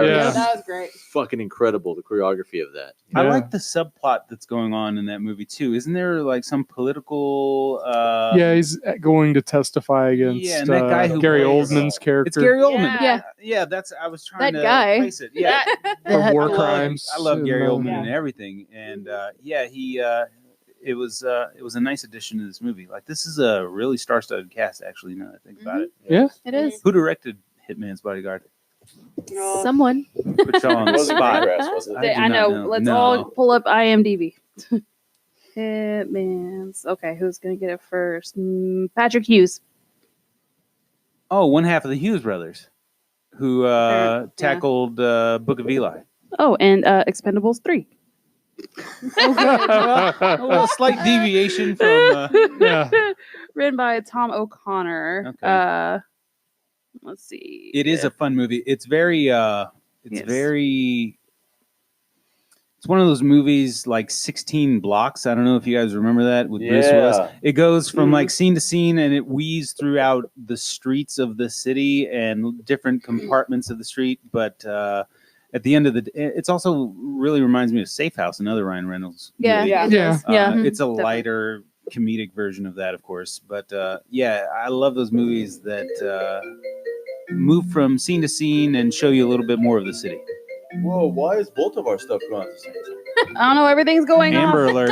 Everything's Oh, ringing. oh no! My mom wants to FaceTime. Mom, I'm so sorry. Whoops. Okay, I'll. What did you think of the Hitman's Bodyguard, Mom? I don't know. She's Yeah, probably like, haven't Pot seen her it. up. Let's get her on the podcast here. Pod her up. That's what you do with calls into the. No, I'm just, I like that. And we have a lingo. caller. I know, and we have a special guest. Our first caller. By phone. Right. Usually, if she wants to FaceTime, my little cousin is over there, so that might be what it is. So we're on your honorable mentions. My honorable Yes. mentions, half of them has already been mentioned. Well, more than half of them. There's What makes two them that have honorable? not been mentioned. That's true. So the ones that have already been mentioned: Get Out, The Big Sick, Wind River, Blade Runner 2049. The two that have not been mentioned was the big one, surprisingly, Split. Yeah. With James McAvoy, M. Night Shyamalan movie. It's on my um, honorable mention list. Yeah, like it, just I couldn't go by performance alone. Otherwise, if I be would have number gone by, one. it would be number one for Easily. James McAvoy Yes. for sure. And this is what I can't remember who we were talking to about it. It might have been when we were at work. Like, you can't give M. Night Shyamalan a big budget. No. Like, it has to be limited to like $30 million. Yeah. Because if you give him a big True. budget, it He hardly it- has any it goes- CGI or special effects in his movies. Yeah, it is Right. all James McAvoy, and he didn't like, he got praised, but he didn't get enough Not praise at all. for his No. portrayal of all of those characters with multiple personalities. Well, and just from looking at him, He's a who- different. Yeah, who he is. Yes. Like, he doesn't even have to say anything, of course, and then he does, and it's even more amazing. But just from his body language and his Mhm. expression, and it's incredible. He was so good. And what's funny is that whenever they were filming Glass, oh yeah, my cousin's over there. But she's 2 or 3 now. But anyways, whenever they were filming Glass, Samuel L. Jackson, whenever they're in the scene with Bruce Willis and Sarah Paulson, whenever it came time for James McAvoy to be on, like, he would be on and he'd be changing his character, and Samuel L. Jackson said, like, he just like, I would just, not pay attention whenever it was my line, because I'm so involved with Yeah, watching I'm James McAvoy and what he's doing Yeah. that it was mesmerizing. And just like, for someone to, because Samuel L. Jackson's been in the game for a while, so for someone to be able to, have his full attention like that to the point where he forgets his lines, like, that's a good Yeah. motherfucker, Right? Exactly. That's like, probably exactly what he said. yeah, Right? you a Right. good motherfucker. That is exactly it. So, but yeah, Split's a great movie. Yeah. Anna Johnson Taylor, really good in that movie too. Yes. So that was, I really like her. I'm really excited to see her in the New Mutants whenever it decides to come out. Yeah, if ever. one day. Yeah, for never. But never, yeah. But Split is on there. And then the other one is it's All I See Is You with Blake Lively and Jason Still haven't Clarke. watched it. I meant to. It's Blake Lively's character is blind, and she goes to a doctor, and they're able to give her sight back. And then whenever you see this world that she kind of created for herself and how she sees the world whenever she's blind, and as she starts regaining her sight and has her full sight, she sees the world for really what it is, and it's not as beautiful as she thought it was. And how and their relationship kind of changes, and I don't want to give away the ending, but it's the ending is really what sealed the deal for me, because it's like, what would you do to to be happy, and what you're I can't. Never mind. I'm not gonna say anymore because I'm gonna give away. But I really like. People don't give Blake Lively a lot of credit for the drama stuff she does. Lantern. I guess like Green Lantern and Sister of the Traveling Pants, and I love that movie. I do too, and I feel like like I said, movies, she doesn't get enough credit. Like I liked her in Simple Favor. A Simple Favor was great. Yeah, it was. And that's another role that you kind of don't see her in, is be super vulgar and being as blunt as she wanted to do all that. Yeah, she's got Ryan Reynolds to do all that, who's was on both of y'all's number one lists. but I think that movie was really good. But that's all my honorable mentions. Miguel, what do you got for honorable mentions? Hopefully somebody will have this in common, but Logan. Yeah, Yes. absolutely. Okay, For sure. very good. Logan was it was a rough, sad ending, but you know what? That was the whole point of his It's a arc. way to do a rated R comic book. Yeah, it's exactly what it is. Who would have thought after? Well, I think we talked about this before. Who would have thought after watching Wolverine Origins? Well, I think that's what it was called, right? Yeah. That the last Wolverine movie would get nominated for Oscars Right. for best original screenplay. Holy shit! So it came a long way. Such a damn good movie, though. It deserved all the attention it got. Coco Oh, has that was another good. good. Such a good movie. Terrible title, but I missed it. yeah. On my list, yes, that's definitely on Oh, now you want to? Yes, Coco's on my How list for dare sure. you? It should have been on there. It should have. No I'm so takebacks. sorry. Please forgive me. Wind River was an honorable mention of mine. Absolutely. Atomic Blonde. Yeah, that's basically it. Fuck The Shape of Water. Did I don't think anyone? that's been stressed enough here. Yeah, fuck The Shape of Water. That's a Yes, worst movie ever. I remember me. Suck it. it Trevor. was- I know you have a different opinion. This is what happens My when turn's haven't next. seen it it's yet. fine. I think this is what happens argue. when you let your No reputation motivation get to ahead of see it. you and in movie making. Mhm. And Guillermo del Toro is, he's He's brilliant. as great as it gets. Yeah, he's but absolutely even brilliant. greatness, unless you're Denis Villeneuve, has missteps along the way. Absolutely when it comes does. to movies, and that was just a misstep. That's it. I remember when it was funny because Blade 2 is better than Shape of Water. I agree. If I'm It really ranking the is. Guillermo del Toro movies, I'm putting Blade 2 over Shape of Water. Yeah, absolutely. I am. Filming me taking out the trash is better than Shape of Water. I remember whenever we watched it, we had walked out of the theater, and Maggie didn't say anything. She was looking down, she was looking at me, and I didn't say anything. I was looking at her. I was like, "Can I just say it?" She's like, "Are you gonna say it?" I'm like, "I fucking hate it." She's like, "Yes, me too. I fucking hated it." As a bonus episode, when we get to the end of this decade, we should do our least favorite movies of the decade. Just a rundown, not year by year. Just just top three. The things that stood that we out can to us shit as on. what the fuck. Yeah. How did that? Don't worry, Heather. Your Keep your millions list, of Morgan. people agree Keep your with you list because that handy. movie won fucking Best Picture. I know. Okay, I sure will. Maybe you can, Sure, just go make ahead, copies keep going. of your list. Okay, I sure will.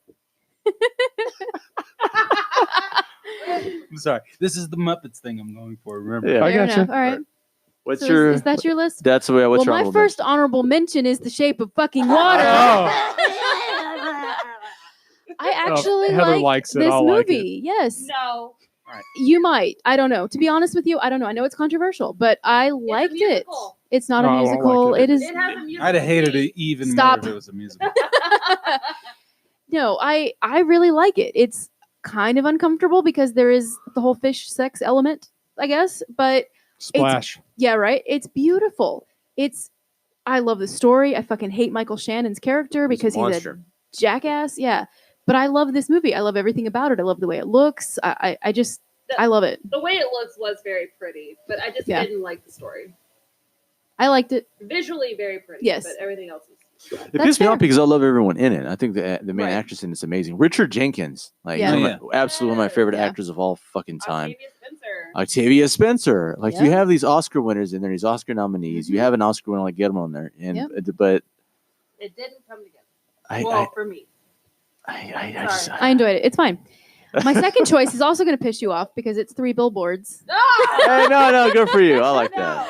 Oh yeah, that's a bad movie. I liked it. It's Fargo Mostly Redux. because of Sam Rockwell. No, See, I What? wasn't better- really It's blown away Fargo with his Redux in my character. did you like Fargo better than Three No. Billboards? Yes. Yeah, Fargo Fargo's a way better movie. Way Yeah. better. Far and above and beyond. Because I love Fargo as a kid, but I look back at it now and I'm in my early 30s, and I'm like, now I watched it on FX, it was like a few nights ago, Yeah. and I feel like it's overrated compared to things I've seen since then. Perhaps.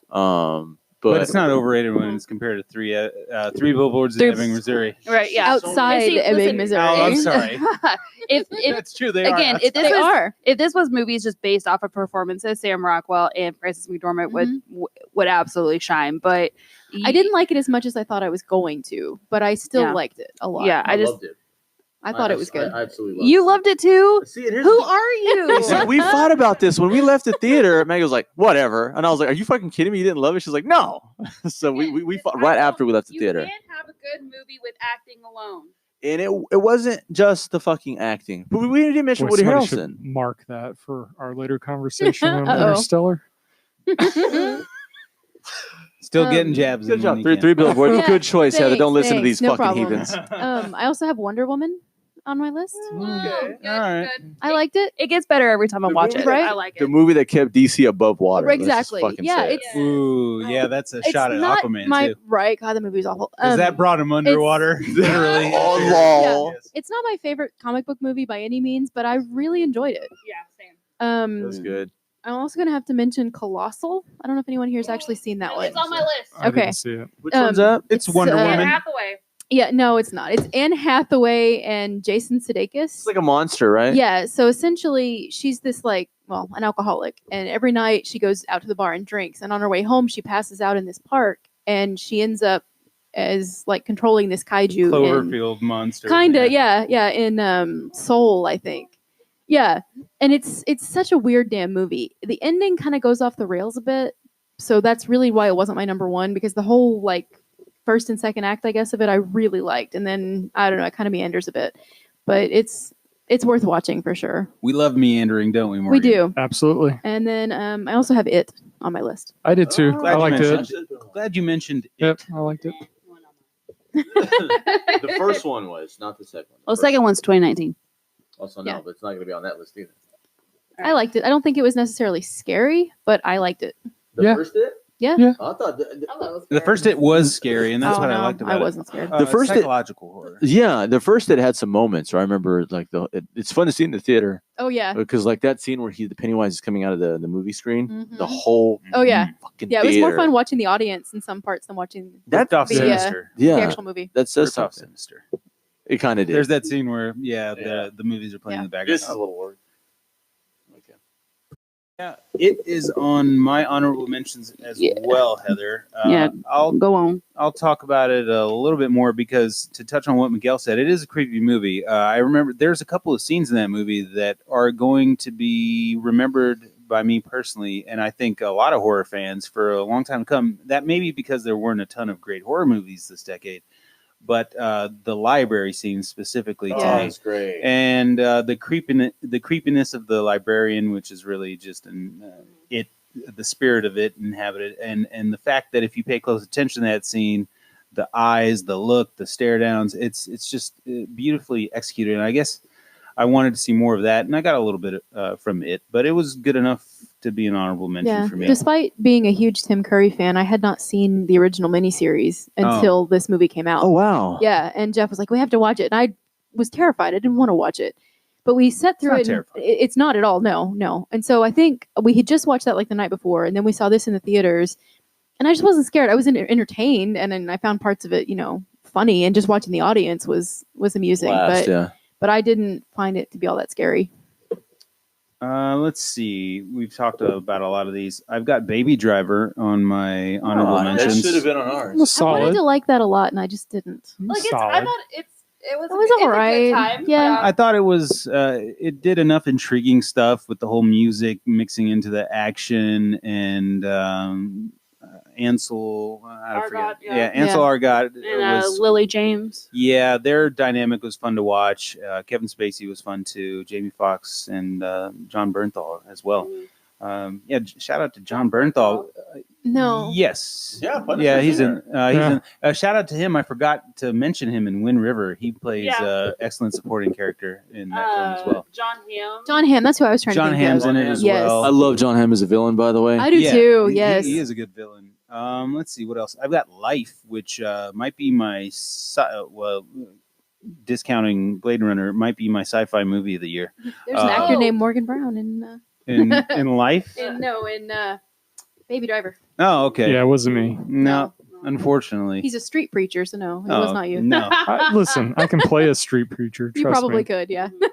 Life is, it's my favorite Ryan Ryan Reynolds Reynolds. movie of the year. Not that Hitman's Bodyguard wasn't great, but and Jake Gyllenhaal's in it. Which one's Life again? Life Over is. there in space in that. It's go ahead. it's very Oh. alien-esque, but Okay. yeah, it takes a more, I guess, scientific approach to it, medical approach.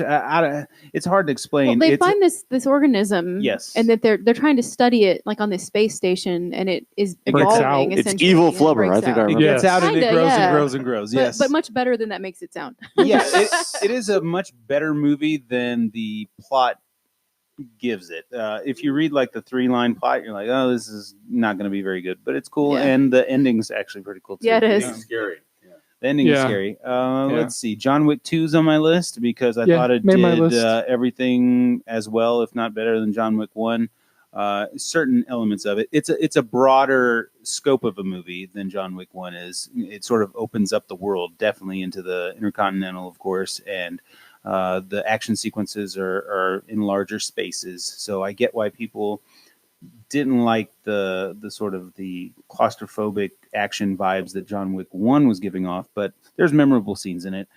Let's see. Boy, this is the year I was really softy somewhat. Wonder is on my list of honorable mentions. Really? Yeah, this is Owen Wilson. Have you heard of this movie? Yeah. Owen Wilson is a Like dad in a family. Julia Roberts? No, I wait. thought it was, I think yeah. it is She's Julia the Roberts. the Yes, mother, isn't I've only she? seen this Yeah. movie once, but it stuck with me enough to Is that where the write little it down. kids like deformed? Yes, and He is. He actually is. Yeah. Oh, I should know. I'm trying to remember. yeah, the plot. he is deformed. He wears an astronaut helmet for the majority of it because he's comfortable. He loves space and he loves astronauts, and he's outcast at school. But this is just more of a family drama, but it's very lighthearted in tone. The second you think it's going to go really depressing drama, it turns it around and it keeps it very light and very comedic and just heartfelt. That one and- was kind of on my radar too because the kid was in Room. Oh, Did you see that one? with Brie Larson. Yeah. He played Augie. Jacob Tremblay. Yeah, he's an impressive actor. Yeah. Also in Good Boys this year. Oh, that's right. Let's see. I've also got Good Time on here because this is the movie that put Robert Pattinson on the map and redeemed everything that he'd ever done prior to it for me. Because he's one of those guys that, there's an actor beneath all that. Yeah. And Beneath all the beneath all the glitter? Twilight stuff. Yeah. And you've had to wait this long to see him, break out from his stereotype role. I'm sorry. He was the what was it? The Long Lost City of Z with Charlie Hunnam. He was in that. He was The Lost City of Z? yeah. Okay. He was Gotcha. he Was was that in his unrecognizable in sequence? that movie. Yeah, I will he have really to check was, that yeah. out. Yeah. Okay. It was a pretty good movie. Good Time is very. It's from the director of the movie we're all looking forward to with Adam Sandler, Uncut Gems. So Oh, it's yeah. that I cannot sort. wait to see yeah, that. it's that Yeah. same sort of cinematography look, and it's more of a cops and robbers brother story, but super fun movie. And I just, I have nothing but great things to say about Robert Pattinson's acting ability in that film. Let's see. Revenge is a movie that I don't think anybody here is going to know of yet, but I want you guys to check this one out. This is a surviving the game female-led film. So I think I remember the trailer for this freaked me out on YouTube. I really wanted to see it. yeah, so this very rich, secluded environment is the home for this movie in the setting, and it's about like a billionaire guy who has a girlfriend on the side, and he's spending his weekend out in like I want to say it's an Australian outback, super remote and all that. And he's invited a couple of his hunting friends for the weekend, along with his pretty attractive mistress girlfriend there. That's established early on. Well, anyways, a series of events lead up to her being violated by the two invitees, and the guy, of course, doesn't want the violation to get out and be bigger news than it is because it'll ruin his reputation and his relationship with his wife. And so they conspire to kill this mistress, and they push her off the side of a cliff, and she lands through a tree. And it's a very strong, impaling scene. And this movie is as gory as it gets and as violent as it gets. And I don't say that lightly. I've seen a lot of violent movies. This is the ending of this film might be the bloodiest ending I've ever seen in a movie. Period. It's nuts. But anyways, the name of the movie is Revenge because there's some supernatural elements to this. And after her impaling, the rest of the 90-minute runtime is basically her getting her revenge on the three guys that put So her is in this predicament. would you say it's a dead girl going after these guys? How would you would characterize her thereafter? It's hard. It's hard to say that she's officially dead because she's not zombified or anything like that. Wow. She is sort of born again. Okay, so I'll spoil a little bit of it.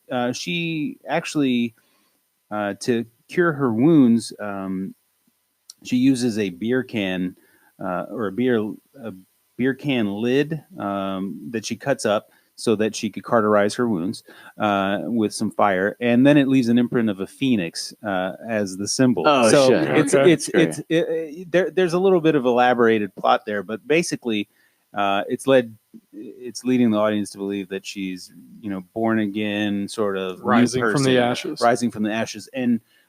Kudos to this actress because she really does pull that off. And in the first 30 minutes of the movie, she's just the city girl mistress who is after the elitist guy because he's got a lot of money. And then the rest of the movie, she's just this badass extracting revenge on the culprits of this crime. So anyways, that's Revenge. It's worth talking a lot about because it's really good. Just a couple more here. My action guilty pleasure of the year is Sleepless with Jamie Foxx. I don't know if There were a anybody's seen. ton of movies this year. There were a lot of movies. Sleepless with Jamie Foxx got a great ensemble cast. Scoot McNairy, who I just love saying his name, he's in it too. And it's just a fun cop action film that takes place in Vegas. The setting of that movie really stands it apart.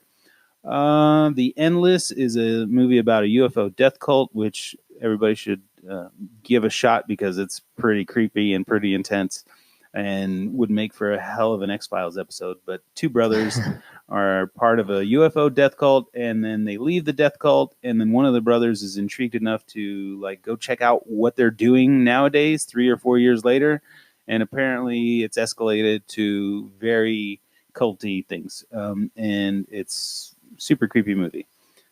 King Kong Skull Island. I wasn't too disappointed in this movie. Yes. It was a redemption actually from. I didn't hate the John C. Reilly again with another nice, crazy character. Yeah, right? Sam Jackson as well. He's pretty good in this movie. is what he basically is. Yeah. Tom Hiddleston's really good in this movie too, and the CGI and the effects. It was one of those movies that is oversaturated with CGI because it has to be, but it's not done poorly. Didn't ruin the movie. Yeah, it didn't ruin the movie. And yeah, the Apocalypse Now vibes that you get from it were very cool to see in a King Kong movie. And I liked it a lot more than the Jack Black earlier on last decade. I would agree. So yeah, it was just fun to see. And the last one I'll mention is, and this movie gets shit on all the time. This is Alien Covenant, and it's on my list. Okay, bro. So I know a lot. I would of people love to have shit on it. I like honestly, it too, but I liked it. A lot of people have problems with this, and yeah, it's probably way down on the list of Ridley Scott's best stuff. Yeah. But it's not the worst Alien movie. It's not Certainly not. It's not out of place either when you think of where it fits in the canon, and it is the sequel to Prometheus, and it is sort of the prequel to Alien 179. Yeah. Actually, it is. It's supposed to show you the creation of xenomorphs and how they came about, and it does it okay, and it ties Prometheus well into it as well, and it just shows you it shows you a lot of context, which isn't what people wanted from Ridley Scott coming back into the Alien franchises. They wanted the same thing they wanted with Prometheus, which was xenomorph action from start to finish. They didn't get it with Prometheus. People hated on it. They didn't get it with Covenant. People hate on it. But you get a little bit more of a taste of it. So, yeah, anyways, Alien Covenant's not a terrible movie. Solid. So are there any movies left for your honorable mentions? Yeah, a few. I thought there were two good World War II movies this year, Darkest Hour and Dunkirk. I thought were both really, really good movies. It's one of your favorites. Well, Dunkirk was so intense. Yeah, those are kinds of movies that aren't really rewatchable in a lot of ways. Like you can watch bits and pieces of it, but I don't know that I would sit down and watch Dunkirk all the way through again. Morgan's got a Christopher Nolan movie that I don't have on my honorable. That's kind of crazy, right? This is great. It's insane. I like Dunkirk. Okay. What was the other one that you said was Darkest Hour? That was Gary Oldman. Winston Churchill. Damn it. Yeah. I'm so That sad won the didn't- Oscar. Yeah, it sure as hell Yeah, did. it It won him another Dang. Oscar. Yeah. Yeah. So I am sorry that was not on my honorable mentions list. I love that movie. We had to leave Good something movie. for Morgan.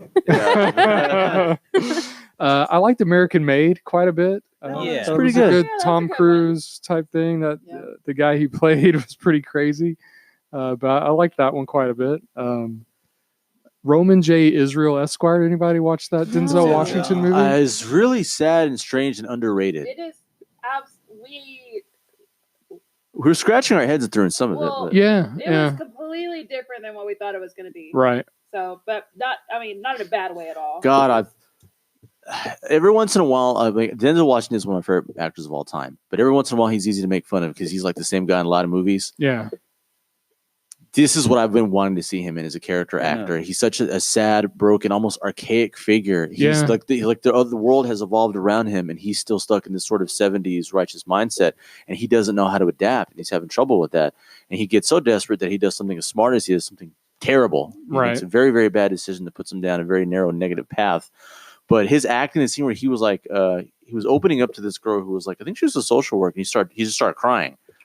I think it was during an interview. Yeah. It was just heartbreaking. I was like, that's the fucking Denzel I've been wanting to see again for years. That hadn't been pushed like that since Glory. So yeah, I absolutely love Roman J. Esquire. Should have been on my list too. Good choice. good movie. All right, I like Molly's Game. Anybody catch yeah, Molly's I liked Game? it. Oh yeah, thank you for reminding us. Nice movie. Again, real life story. Mhm. Pretty well done. I enjoyed that one. Yeah, well, it's gosh, why can I never think of the guy's name that created it? Alan Sorkin. Sorkin, Aaron Yeah. Sorkin. Yeah, this is like his first time directing a movie instead of just writing it. But yeah, right. So his dialogue is always real snappy and witty, and so very it's quick dialogue. Yeah. Are we Yes. talking about Aaron Sorkin? Aaron Sorkin. Aaron Sorkin, Yes, okay. The Social Network. Aaron Yeah, Sorkin? the writer of Okay, that. gotcha. Yeah. Okay. yeah. But it's Jessica Chastain, Yeah, the home poker lady, right? Or basically. house game. Yes. Idris Story. Elba, Kevin Costner. Michael Cera breaking character, being a bastard instead of just being an innocent little dude. It's, Right. it's Yeah. Michael Cera playing Tobey Maguire. Yeah. Allegedly. Allegedly, Right. it's based on Tobey Maguire. If that's the case, Tobey Maguire is Yeah, because Piece of work. she would run all these high end poker games with just a who's who list of Hollywood Everyone, and yeah. and everything, and it's a really interesting story actually. All right, and so now let's go into some trash movies that Morgan likes. All right, so What we've you know all been me. waiting for. Yeah, this Yes. is what we all been waiting The for. shit fest. I like sword and sorcery, so I enjoyed this version of King Arthur that came out this year. Oh my! King Arthur, God. Legend of the Sword. It was not a bad take of Was that him the one with growing the up. kids? Yeah, well, no, he grows up. He essentially gets sent down the river, Is that right? the Charlie Hunnam? I was gonna And say he that get- Charlie he- Hunnam and who was the Grows up in the whorehouse. Who directed Yeah. this Ewan piece of shit? McGregor? or Isn't that something? Guy Ritchie? It's Yeah, not- I think it is Guy Ritchie. Yeah, it is Guy Ritchie. This is the other Guy Ritchie movie I couldn't think of that was a piece of shit, and we were talking about Guy Ritchie the other day. Dang. You're welcome. Oh, You're man, welcome, thank brah. you, You Morgan. should have known he was gonna bring it up. Look, other than like Sean Connery's, I think it was Camelot. That the King Arthur story is so hard to make It is without hard it to do. bombing because they've been so many. I think there All was the even- Robin Hood, Well, the Robin Hood all the ones Robin Hood too. stuff recently is, Really- is terrible. The Taron Egerton Robin Hood is That did shitty. not The do Russell good. Crowe Robin Hood isn't that great? it's okay. Get out of here, man. but it's still bombed. It like The They'll problem with bomb, Prince of yeah. Thieves. the problem with making either Robin Hood or Camelot is that you're going to spend $140 million if you're going to do it. Second of all, it's such a narrow niche because Yes. I can't other than Sean Connery's 30 years You know what? ago. King Arthur wasn't terrible. You know, and Clive Sean Owen, Connery's not Keira even the Knightley. best one. In fact, I would say that's one of the worst King Arthurs. What's funny is that him with Rick, the one with Richard Excalibur Gere, is the classic. It is the like the textbook. it is Yeah. the Arthurian thing that you got. But I did like this movie though, King Arthur.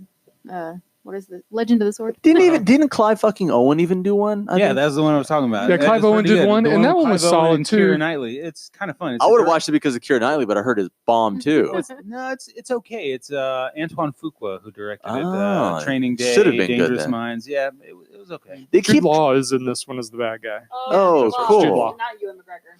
Yeah. Oh Okay. yeah. Sorry, I said the wrong Stay away from King Arthur. I went into it with no expectation. I was That like, may be why. they made another King Arthur movie. All right, I'll check it out. Yeah. And I was pleasantly surprised. I kind of liked the I wanted fight to see scenes, it how he because of learned how to fight. Charlie Hunnam, honestly, because Yeah. I'm a Sons of Anarchy fan. So I liked kind of the realism of, hey, you grab this magic sword, realism with a magic sword. You grab this magic sword and you can't just wield it and kick ass. See Star Wars. Mhm. Yeah. There's some learning process to controlling things. right. So I like that version of it. It was- None of us mentioned Last Jedi. was this last Good Jedi job. here? Yes. Good job. Good team. job, everyone. That's good. Yeah. It's That, okay. that would be Yeah. on our movies we hated list. Yes. Yes. At least mine. So let me throw another sword and sorcery out at you. The Great Wall, Matt Damon. Mm. Look, stylistically, the movie's not bad, but I only say It- that because it was my first 4K UHD movie purchased, and it does look good in 4K. Yeah, all the Chinese The armor. ribbons Yeah. On the white flailing guy. in the air. Exactly. What are you talking about? Movie-wise, it's not that good, but See, looks decent action film. A good way of kind of bringing in a legend as to why the Great Wall is built. Wasn't it a sci-fi? I don't know anything about them. I've never seen it. Was it like a sci-fi monster element to it or some shit? A little bit, yeah. Okay. Like monsters essentially, every 60 something years attack the wall. Like they built the wall to keep these guys out of China. it's like And they- Hero. Do you remember Hero? That I great Jet Li loved movie. Hero. Great That was movie. good. It's a mix of that and Jack and the Beanstalk. Really? Like monsters? No, not tonally. Or I'm trying to think of a movie with monsters similar to the ones in this. No, movie. if that's don't- if that's your analogy, that's the It's natural like one. It makes it's like sense. that weird show that all the kids love, with the big giant things that come. Fortnite? No, Stranger Things. no, the big giant monsters that come and attack. It's a anime show. I want to say. Digimon? Attack on Titan. That's it. Oh, It's a mix of Hero and Attack on Titan. oh wow, that's very interesting. Still won't see it. No. Why won't you It's see got it? Matt Damon. Oh, it's got Matt Damon. You don't like Matt Damon? No, it's not that. I have a problem with Matt Damon being the focus of a Chinese lore. How do you think we felt when they did La Llorona? Well, I mean, It's true. Oh, I mean, he's yeah, there. He's there for Llorona. gunpowder. I mean, they have traveled there to find gunpowder. Is why they that's why have the white that. guys are there. That Yeah, makes that's why the sense. white guys are there. They're Ah. there to learn how to blow things up. I need to make Maggie watch Hero. That's You're a masterpiece. sucker for movies that have any bit of Sword and historical sorcery. element. Yeah. Well, yeah. History. Yeah. Armor. Yeah. Even Little if history to it. even if they're bad ones. Sometimes. Listen, That's I okay. will watch a bad movie. Jurassic Galaxy. I was talking about it earlier. Oh, today. boy. Is that That's real. 2018? That is a real bad movie. Yes. A I real don't bad know. movie, I don't know. Doesn't matter It's when so it came bad. out. It sounds like porn. Yeah, Pilgrimage was another one that was kind of sword and sorcery. That was about that goes back to Vikings in Ireland and them trying to get across the breadth of the island Vikings in alive. Ireland. Is this a Yeah. movie? Yes, it's called Pilgrimage. Sounds like a History Channel I've Special. never heard hour-long of it. segment. Yeah. It's got Tom Holland in it. Yeah. And John Dang. Barenthal. Oh, John Bernthal again. Yeah. This guy's all over. He's 2017. random as fuck. Yeah. Yeah, he was Yeah. also in Daredevil at the time, or Punisher at the time. Yeah, and now he's on Ford Okay, versus okay. Ferrari. All right. Yeah. I see Tom Holland. He probably even had a I'll guest write it down. episode on Walking Dead. He probably did. In I heard. 2017. I think I heard. Solid movie, good action scenes, good Lol. fight scenes. Like that one. And then the last one, which I know no one watched but me, was Baywatch.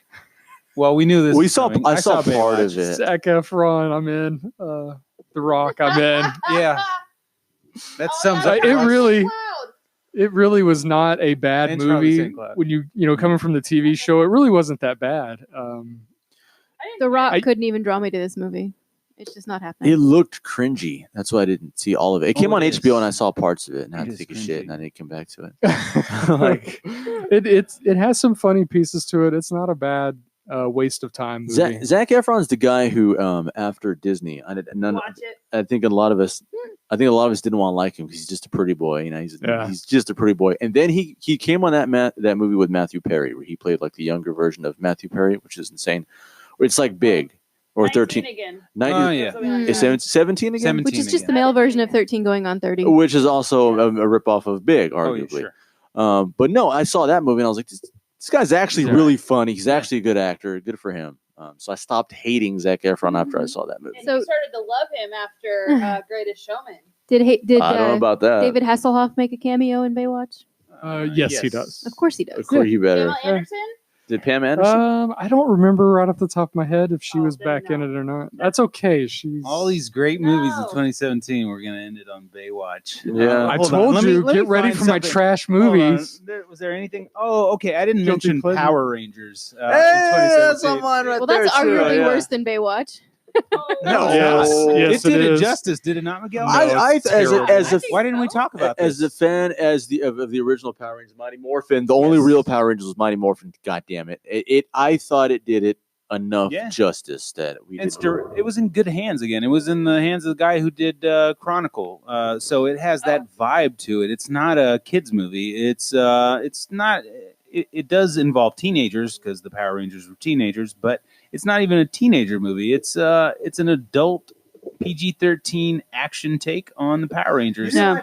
And I was not ever a Power Rangers fan to begin with. oh, so. see, There's no, that scene no. But with it's all right. what's her name? Who Elizabeth plays Rita? Banks Yeah, that- Elizabeth as Banks a is Rita Repulsa was so It really good. great. And there's that scene, the battle scene where she swoops in on her jet or whatever. and Sword. Kanye West's Power kicks on, and that's just one of my favorite songs of the decade. So when Yeah. that came on and the action scene, I was sold. It was a fun movie. No, I had a lot of fun in it. I remember Fuck whenever. Baywatch. Yeah.